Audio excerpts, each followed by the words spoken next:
Sundar's wife offered prasad, the beginning of a journey. The story begins on a humid evening in Delhi, the kind of evening where the streets are filled with a restless energy, with car horns blaring and the smell of fried snacks drifting from every corner. But inside one small home, far from the noise, there was a silence that carried both weight and comfort.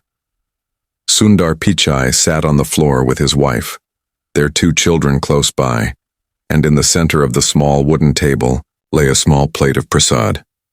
It wasn't grand or decorated with silver.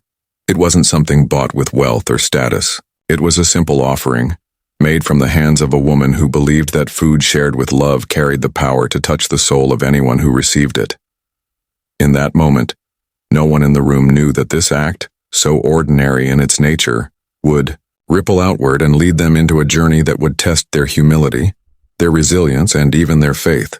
It was not the offering itself that was remarkable, but the reaction it would stir in a man who carried both the weight of a nation's expectations and the sharpness of a leader's eye. Before we reach that moment, let us step back for a while and breathe in the path that had brought Sundar and his wife to this crossroad. For the world knows Sundar Pichai as the soft-spoken leader of one of the largest technology companies on earth. But in his home, he was simply a man who carried the habits of his childhood, a man who never let the shine of power erase the dust of the roads where he once walked barefoot. He was born in a modest home in Madurai, in Tamil Nadu, a place where the walls of his family house were thin, and the nights were often filled with the hum of ceiling fans that struggled against the heat. There was no abundance in those days. The family did not own a car, and when they traveled, it was usually by crowded bus or train, with people pressed so close that one could hear the heartbeat of strangers. Sundar's father worked tirelessly, his mother too, and every rupee was stretched until it had nothing left to give. Yet from this scarcity came something greater. Sundar learned that humility was not just about bowing one's head. It was about understanding that respect could be offered to anyone, whether they wore a suit or carried coal dust on their skin. He saw his father fix electrical equipment with care, not for praise, but because doing a job well was itself a form of dignity. He saw his mother manage a household with discipline, her voice never loud, but her presence unshakable. It was in these lessons that Sundar carried an invisible armor. When life tested him, he never raised his voice, never struck with anger. Instead, he built resilience the way rain carves valleys through rock, patient, steady, unstoppable. Years later, when he stepped into the world stage, he still remembered the crowded one-room house, the long nights of studying under dim light, the meals that were more modest than filling. And though he now walked through glass-walled offices and spoke to presidents, prime ministers, and CEOs, he never let go of the small boy who had learned to listen more than speak. His wife, too, carried her own quiet strength. She had known Sundar before the world did, and what drew her to him was not ambition but the gentleness of a man who never forgot where he came from. She had her own dreams, her own voice, and in their partnership, she was the anchor that kept him rooted to the ground when success threatened to pull him away like a kite in strong winds. And so, on that evening in Delhi, when she placed the prasad in the center of the table, it was not just food. It was a symbol of everything they valued: respect, humility, resilience, kindness. She believed in offering what little she had, not because it would be noticed, but because it was the right thing to do. The children watched curiously, their eyes wide. They had grown up in a world of abundance, but their mother wanted them to learn what it meant to give, even when you had little. Then came the moment they did not expect. Word had spread that Prime Minister Modi himself would be attending a small private gathering where Sundar and his family were invited. It was meant to be informal, a chance for conversation rather than ceremony. And yet in India, the presence of a leader carries with it both reverence and caution. Sundar's wife wondered silently if she should bring the prasad along. It was, after all, a simple homemade sweet, nothing elaborate. But her heart told her that offering food is always sacred, that it does not matter whether the guest is a neighbor or the leader of a nation. When she finally decided to carry it with her, she did so without expectation. She did not imagine that Modiji would even notice. She thought perhaps it would be placed aside, as leaders are often surrounded by formalities and schedules too rigid for small gestures. Still, she carried it, wrapped with care, and when the moment came, she offered it with folded hands and a quiet smile. The air in the room shifted. Modiji paused. His eyes, sharp and observant, fell upon the offering. For a second, the entire room seemed to hold its breath. The officials standing nearby looked at each other, unsure whether such an informal gesture would be welcomed. Sundar himself felt a nervous flutter in his chest, uncertain of what would happen. And then Modiji's reaction began. Not with words, but with a look that none in that room could forget. But before we reveal that moment, it is important to understand what weighed on Sundar's heart that day, for in every interaction with powerful figures, there is always the delicate balance between respect and dignity. Sundar had built his life on humility, but he also knew that humility was not weakness. And his wife, in her quiet act of offering, had placed their values directly in front of a man who carried immense authority. Would that authority accept it? Or would it crush the gesture under the weight of protocol? The suspense tightened. Everyone in the room leaned in ever so slightly, waiting for the Prime Minister's response. The reaction that changed everything. The room had grown so still that even the faint hum of the ceiling fan seemed to echo louder than before. Sundar sat beside his wife, his palms resting on his knees, his eyes fixed on the small plate of prasad she had placed before the Prime Minister. In his chest, his heart beat unevenly, torn between pride in her gesture and fear of how it would be received. For a moment, Modiji did not speak. He looked down at the offering, and in that silence, his gaze carried the weight of decades, of experiences, of leadership shaped by both struggles and victories. His eyes were not just looking at the food, but at the story behind it. Perhaps he saw the modest simplicity of the offering and remembered the kind of childhood he himself had endured, selling tea on railway platforms, living in scarcity, and learning early what it meant to value small acts of respect. His hand moved, slowly, deliberately toward the prasad, and when he touched it, the officials who stood at the edges of the room shifted uneasily. They were used to the formality of protocols, the separation of leader and people. Such informality, such closeness was rare, but Modiji broke through the invisible barrier without hesitation. He lifted a piece and placed it gently in his mouth. He did not rush. He did not glance around for approval. He closed his eyes for a brief moment, as if savoring not just the taste but the intention. Sundar's wife felt her breath catch in her throat. She had offered it without expectation, yet to see him accept it with such calm reverence filled her with an emotion she could not name.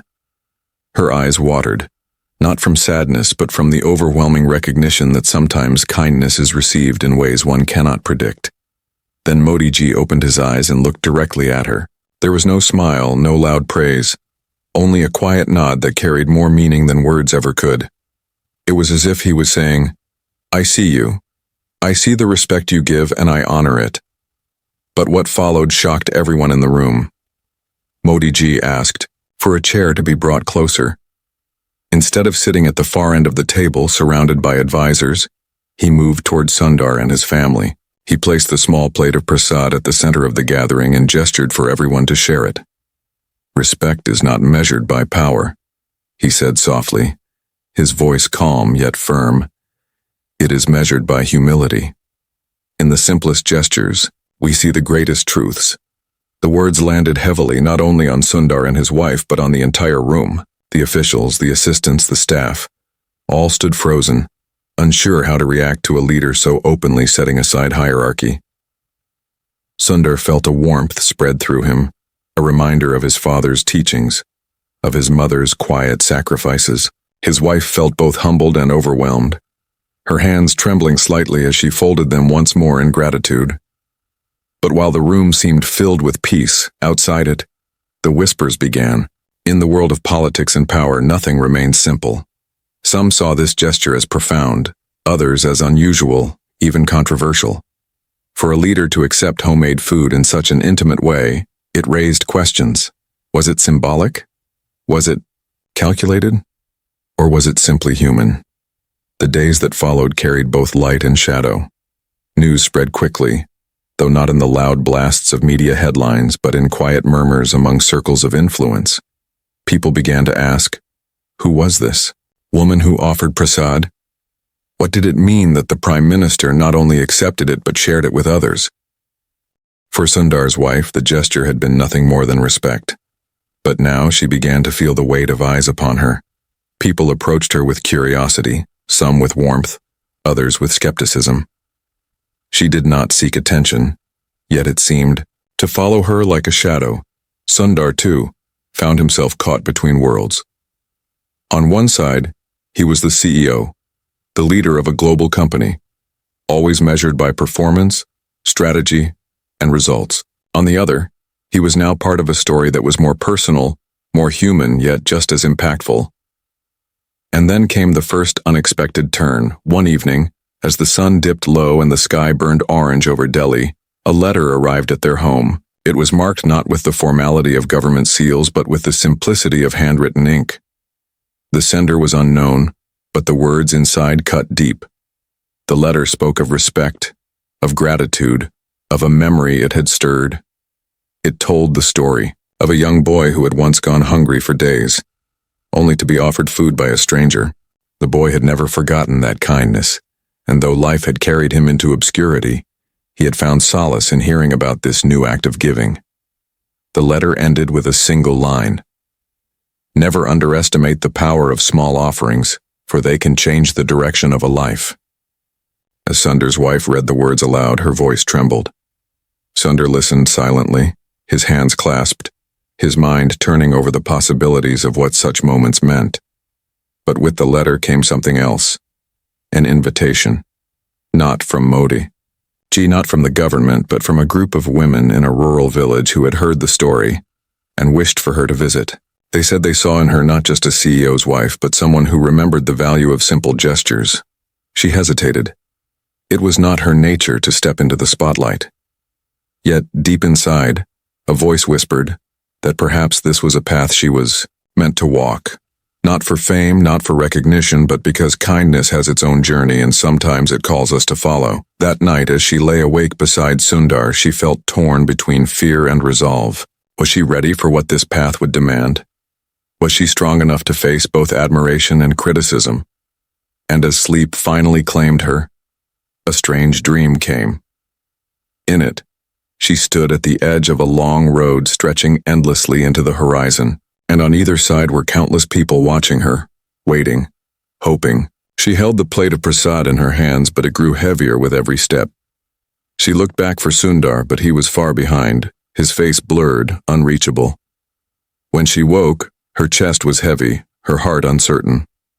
She turned to Sundar and whispered softly, "Something is changing, I can feel it." He looked at her, his eyes steady, and said only, "Whatever comes, we will face it together." But even he did not know how far this journey would take her, or the storms it would summon. The warning and the unseen road ahead. The phone call came early in the morning, before the first light of dawn had broken through the curtains. Sundar was still asleep, his breathing steady, but his wife stirred as the shrill ring echoed through the quiet house. She reached for the receiver with hesitant hands, unsure who would call at such an hour. The voice on the other end was low, hurried, and filled with an urgency that immediately unsettled her. "Madam," it said, "be careful. Your gesture with the prasad has reached more ears than you realize. Not everyone sees it as an act of humility. Some have twisted it, some have questioned it, and there are those who will use it against you." Her heart tightened. "Who are you?" she whispered, but the line went silent before she could get an answer. She sat there in the dim light, the phone heavy in her hand, her mind racing. Fear began to spread like a shadow inside her, but beneath it, another feeling stirred. Curiosity, even defiance. Why would a simple offering made with pure respect create such unrest? Why would something so innocent awaken suspicion and resistance? When she told Sundar about the call, he listened without interruption, his brow furrowed, his fingers pressed together as if holding the weight of invisible questions. He knew the world he lived in, the world of politics and power and influence, was one where even the smallest act could be magnified, distorted, or misunderstood. Sometimes, he said softly, kindness unsettles people more than power. Because power they expect, but humility, they don't know how to face it. His words gave her comfort, but they also deepened her unease. She had not sought attention, and yet now it seemed attention was seeking her. A few days later, the invitation from the rural women's group arrived again, this time with greater insistence. They wrote that they had seen her gesture as a reminder that even in a world of status and wealth, respect could still be shown in the simplest way.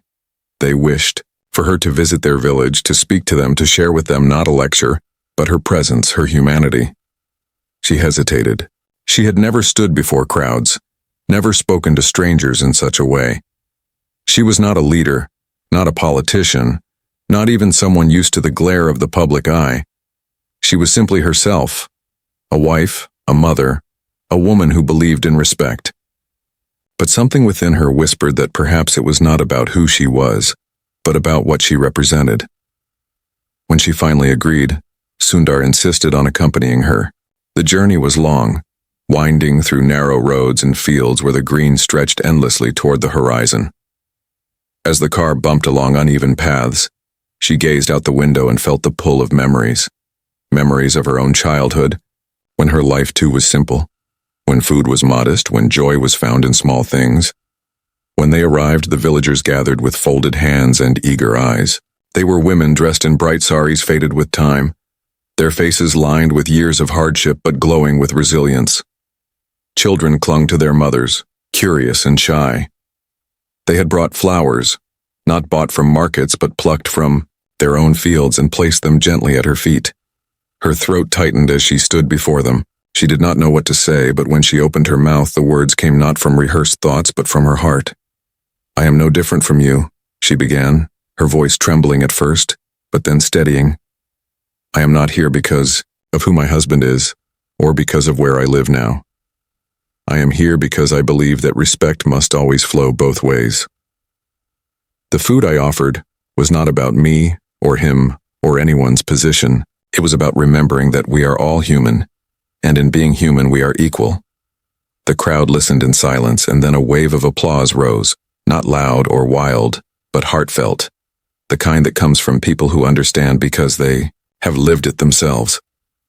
But as she spoke, she noticed a man standing at the edge of the gathering. He did not clap. He did not smile. His face was stern, his eyes sharp, and when her gaze met his, a chill passed through her. She did not know who he was, but she felt his presence like a shadow pressing against her light. Later, as she sat with the women, listening to their stories of survival, of hunger, of resilience, she saw him again, watching from a distance. And in that moment, she realized the phone call had not been just a warning. It had been a truth. There were indeed people unsettled by her gesture, people who saw danger where there was only kindness. That night, as they prepared to leave, the villagers begged them to stay for a meal. She hesitated but accepted, not wishing to offend. They cooked with love, serving rice, lentils, and vegetables seasoned not with luxury but with generosity. As she ate, surrounded by warmth and laughter, she felt the heaviness in her heart begin to lift. Yet when they stepped outside into the cool, night air, the stern-faced man was waiting near the edge of the village road. He said nothing, only stared as the car drove past, his eyes following until they disappeared into the darkness. Back in Delhi, sleep did not come easily. She replayed his face in her mind, the intensity of his stare, the silence that carried more menace than words ever could. She wondered who he was, what he wanted, and why her small act had stirred such opposition.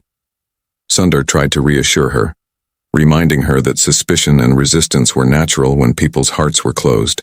But deep inside, he too carried unease. He had seen enough of the world to know that shadows always follow the light. Then, just as the tension began to quiet, another unexpected twist came. A message arrived. Not a letter this time, not a phone call, but an anonymous note slipped under their door. It bore no name, no signature, only a few chilling words scrawled in uneven handwriting. "Be careful. Respect is not always welcome. Your offering has woken forces you do not understand." Her Hands shook as she held the note. Sundar took it from her, his jaw tightening. The words were vague, but the threat was clear. They sat together in silence, the note resting between them, both knowing that life had shifted in ways they could not control. The footsteps in the dark. The night was heavy with silence, the kind of silence that presses against the ears until every faint sound feels magnified. Sundar's wife lay still, her eyes open wide, staring at the dim outline of the ceiling above her. The footsteps she had heard moments earlier echoed in her mind, slow, deliberate, unhurried, as if whoever it was had wanted her to hear. Not the hurried shuffle of a passerby, not the careless tread of a stranger, but something intentional, almost measured. She turned slightly, careful not to wake Sundar, but he stirred anyway, sensing her unease. His eyes opened, drowsy at first, then sharp as she whispered what she had heard. Without a word, he rose, walked quietly to the window, and looked outside. The street lay in shadows, the faint glow of a flickering street lamp casting pools of weak light. Nothing moved. No figure lingered. No sign of the footsteps remained. Yet both of them knew what they had heard. They returned to bed. But sleep would not come. Her heart raced, and every creak of the house, every distant dog bark, every rustle of the wind against the trees felt like another presence pressing against their walls. The note, the man in the village, the warning phone call. It all began to weave together into something larger, something more sinister than coincidence. The next morning, Sundar tried to reassure her with his calm voice, telling her that fear has a way of magnifying shadows.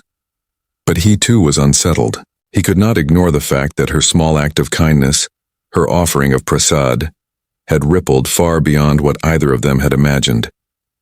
In the days that followed, life seemed to return to its ordinary rhythm on the surface. Sundar went to his meetings, the children went to school, and his wife tended to the home. But beneath it all, a quiet unease grew stronger. She noticed small things she had never paid attention to before. An unfamiliar face lingering across the street, a car parked longer than usual near their gate, whispers in places that fell silent as soon as she approached. One afternoon, as she walked to the market, she felt it again, the sense of being watched. Her eyes darted from face to face, searching for something unusual until she saw him. The same man from the village standing near the corner of the street, his arms crossed, his eyes fixed on her. Her breath caught, and for a moment she froze. The crowd moved around her, people brushing past, vendors calling out their prices, but in that moment everything seemed to fade, except his stare. When she blinked, he was gone. She looked again, her heart pounding, but there was nothing. Only strangers going about their day. When she told Sundar, he listened carefully, his hand resting gently on hers. "You are not imagining this," he said, his voice quiet but firm. "There is something here, something we do not yet understand. But we will face it together." That night, he made calls to ensure their safety. But he also knew that not every danger can be solved with guards or locks. Some dangers are invisible, carried in whispers, in glances, in intentions that cannot be easily seen. And then came the moment that broke the fragile calm. One evening, as the family gathered for dinner, a knock came at the door. It was not polite, not gentle, but sharp and insistent. When Sundar opened it, no one was there. Only a small box lay on the ground. He picked it up carefully, his hands tense. His wife's heart sank as he carried it inside. They opened it slowly, expecting perhaps another note, but what they found chilled them to the core. Inside lay nothing but a handful of ashes and a small slip of paper with a single word. "Stop." The children watched with wide, confused eyes, sensing the tension even if they did not understand its meaning. Sundar quickly closed the box, telling them not to worry, but his wife could see the storm behind his calm expression. Later that night, after the children were asleep, she sat alone, staring at the ashes. The message was clear. Someone wanted them silent, someone wanted them to retreat into fear. But retreat from what? She had not sought attention, had not pursued power, had not spoken loudly in public. She had only offered prasad, a gesture of respect. How could such a small act create such waves of resistance? Her mind returned again and again to Modiji's reaction, to the nod of respect, to the moment when he had shared the prasad with others. It had seemed so pure, so unshakable, but now she realized that purity itself can become a threat to those who thrive in division and suspicion. Days turned into weeks and the unease grew heavier. Sundar, though always calm, became more protective, more watchful. The children too began to notice the tension, their innocence interrupted by questions their parents struggled to answer. Then came an invitation that shifted everything once more. Modiji himself had heard whispers of what was happening. Whether through advisors or quiet reports, he had learned that her small act had not only inspired but also unsettled. And so, he sent for them. The letter was formal, yet personal. It asked them to meet him in a private setting, away from cameras and officials, away from the noise of politics. It promised no answers, only conversation. Her heart raced as she read it. She did not know what awaited them. Would he warn them to be careful, to step back into the shadows? Or would he urge them forward, to embrace the journey they had unknowingly begun the day of the meeting arrived? They were driven through winding roads past checkpoints until they reached a quiet retreat nestled in the hills. The air was cool, the trees tall, the silence broken only by the songs of birds. It felt far removed from the chaos of Delhi, as if designed to strip away the noise of the world and leave only truth behind. As they stepped inside, Modiji was already waiting, seated simply, without grandeur. He rose to greet them, his presence calm but commanding. He looked at Sundar, then at his wife, his gaze steady, and spoke words that struck directly at the core of her unease. "You must understand," he said, "that kindness is never just kindness. When it is seen by others, it becomes a mirror. Some will see hope in it, some will see weakness, and some will see a threat. The question is not what you meant, but what others believe it means."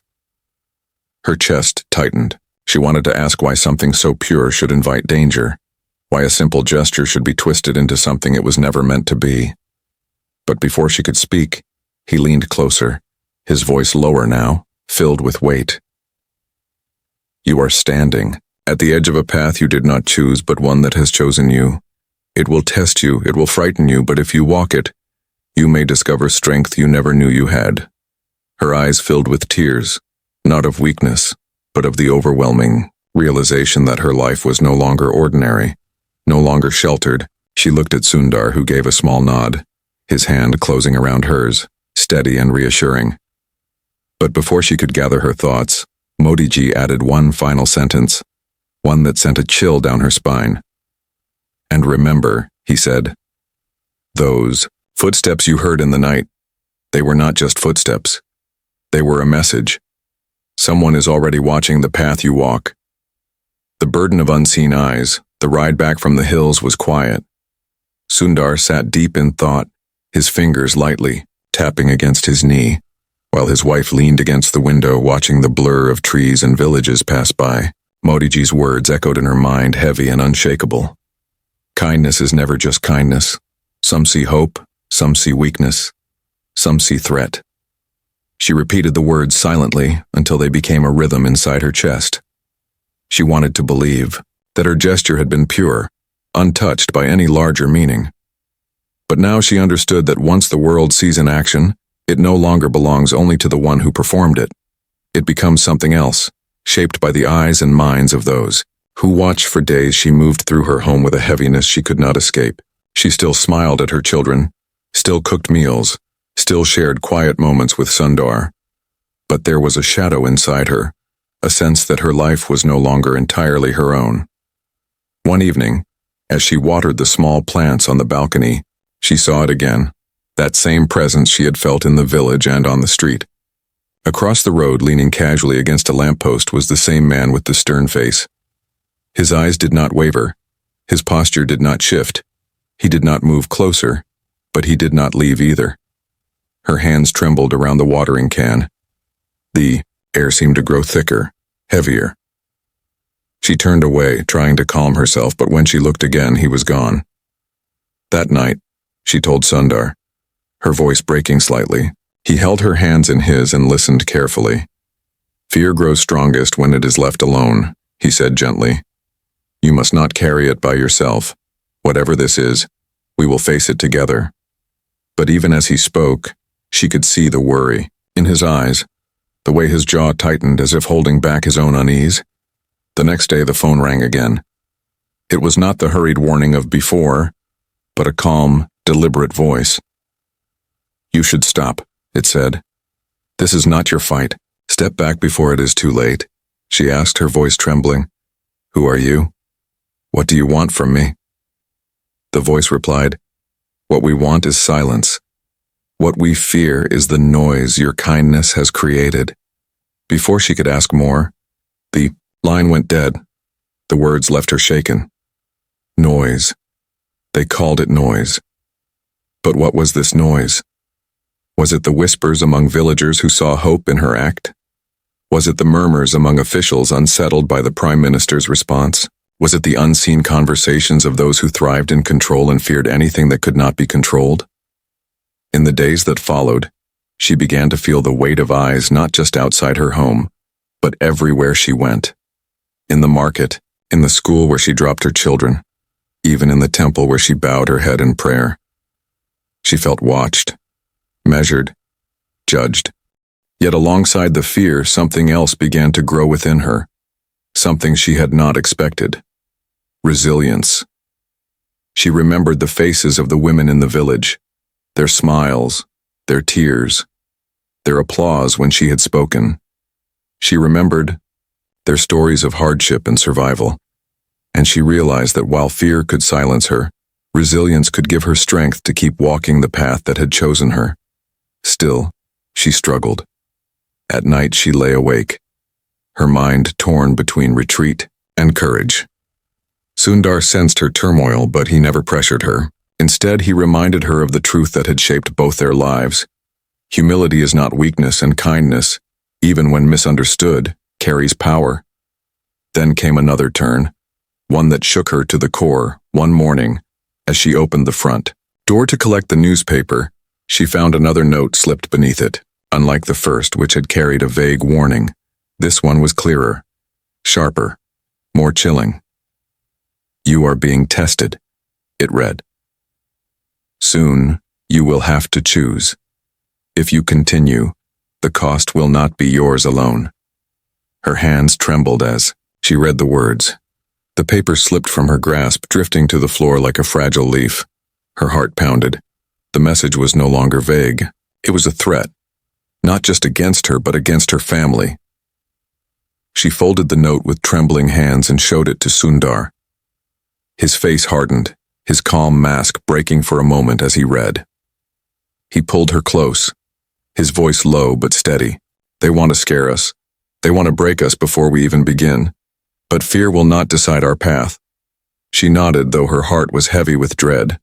She knew he was right, yet the thought of her children, their small, innocent faces, filled her with a fear deeper than anything she had ever known. That evening, she sat alone in the quiet of their prayer room, the small lamp flickering before the idols. She closed her eyes and whispered, not for protection, but for clarity. Show me the path, she prayed. Give me the strength to walk it, whatever it demands. And in that stillness, she felt something shift inside her. The fear did not vanish, but beneath it, a quiet resolve began to grow. She realized that perhaps this was not about what she had offered, not even about what Modi ji had done in response. Perhaps this was about something larger, about reminding people that power without humility is empty, and that even the smallest act of respect can shake the walls of pride. But as she rose from her prayer, a new sound came. A knock at the door, slow, heavy, deliberate. Sundar, hearing it too, walked quickly to the entrance. When he opened it, there was no person standing there, only a single object placed on the step. It was a photograph of her and Sundar, taken just 2 days earlier at the village gathering.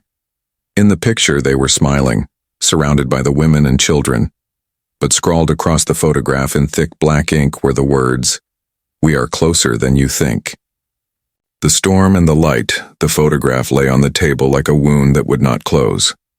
Sundar's wife sat beside it, her fingers tracing the black ink scrawled across their smiling faces.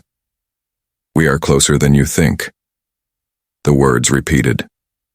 In her mind, heavier each time like stones dropped into still water. She could not escape them. Sundar stood nearby, his arms folded, his face calm but hard. He had spent years navigating the complexities of global corporations, balancing politics and pressure, but this was different. This was personal. This was his family. "We cannot let fear dictate our steps," he said quietly. "But we must be wise. This is not only about us anymore, it has become something larger." She nodded, though her heart was heavy. She felt torn between two truths, one that urged her to protect her children by retreating into silence, and another that whispered that retreat would mean surrendering something far greater, something that belonged not just to her, but to everyone who believed in respect and humility. Days passed in a haze of unease. The family carried on, but the sense of being watched lingered. Sometimes she would see movement in the shadows. Sometimes she would hear the faint echo of footsteps late at night. And always, the photograph on the table reminded her that the threat was real, that the danger was not imagined. Then, without warning, another message arrived. This time it was not left on the doorstep or slipped under the door.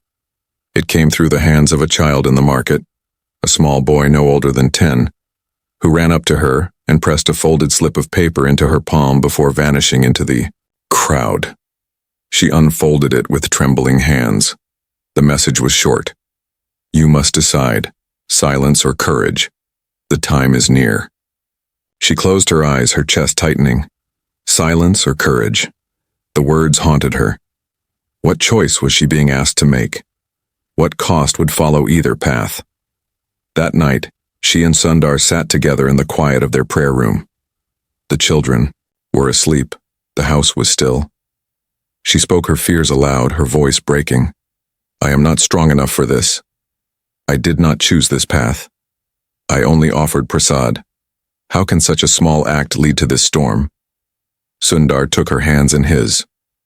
"Strength is not about choosing the path," he said softly. "Sometimes it is about walking the path even when it chooses you, and you are stronger than you know." His words stayed with her. As dawn came, she felt a shift inside her. She realized that the threats, the notes, the footsteps, they were meant to cage her, to silence her, to strip her of the very humility and kindness that had begun this journey.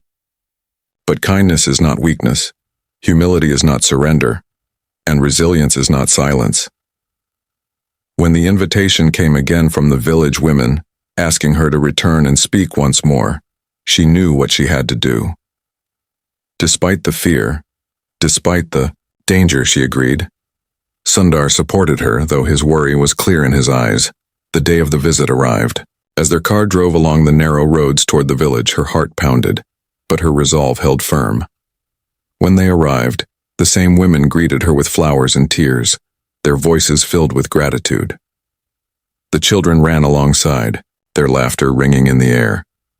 But as she stood before the crowd, her eyes scanned the edges. She expected to see the stern-faced man, the shadow that had haunted her. And indeed, he was there, standing at a distance. Watching, her hands trembled, but she lifted her chin. She began to speak, her voice steady despite the fear in her chest. "I was afraid," she said. "I still am. I did not ask for this attention, for these eyes upon me. But I understand now that fear is not the end of the story. We all face fear. Fear of hunger, fear of loss, fear of being forgotten. But resilience is when we rise despite it. Kindness is when we give despite it. And humility is when we remember that no matter who we are equal in our humanity." The crowd listened in silence, their eyes wide, their faces shining with emotion. Some nodded, some wept quietly, and the children leaned closer, as if drinking every word. Then, for the first time, something unexpected happened.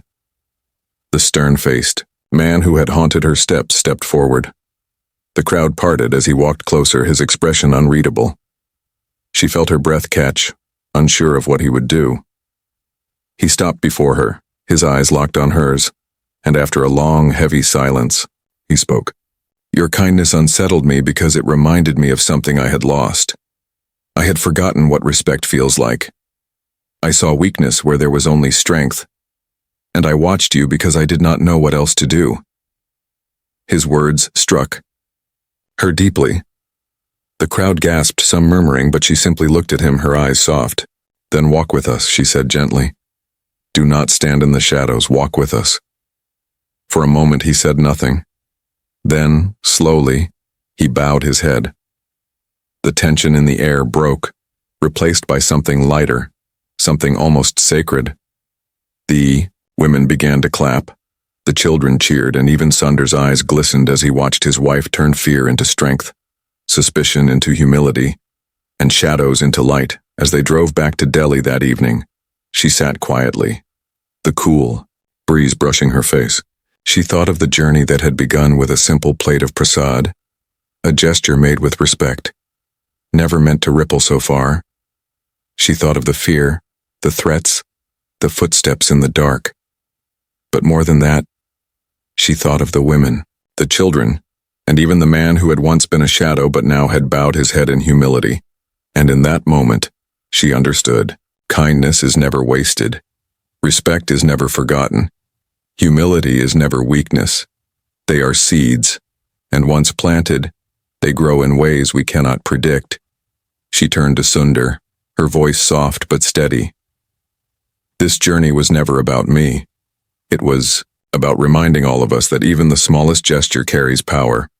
Power to change hearts, power to heal, power to remind us of who we are. Sundar smiled, his eyes warm. And you, he said, have walked this journey with courage. She closed her eyes, letting the words settle deep within her. For the first time in weeks, the heaviness in her chest lifted. The storm had not vanished, but within it, she had found her own light.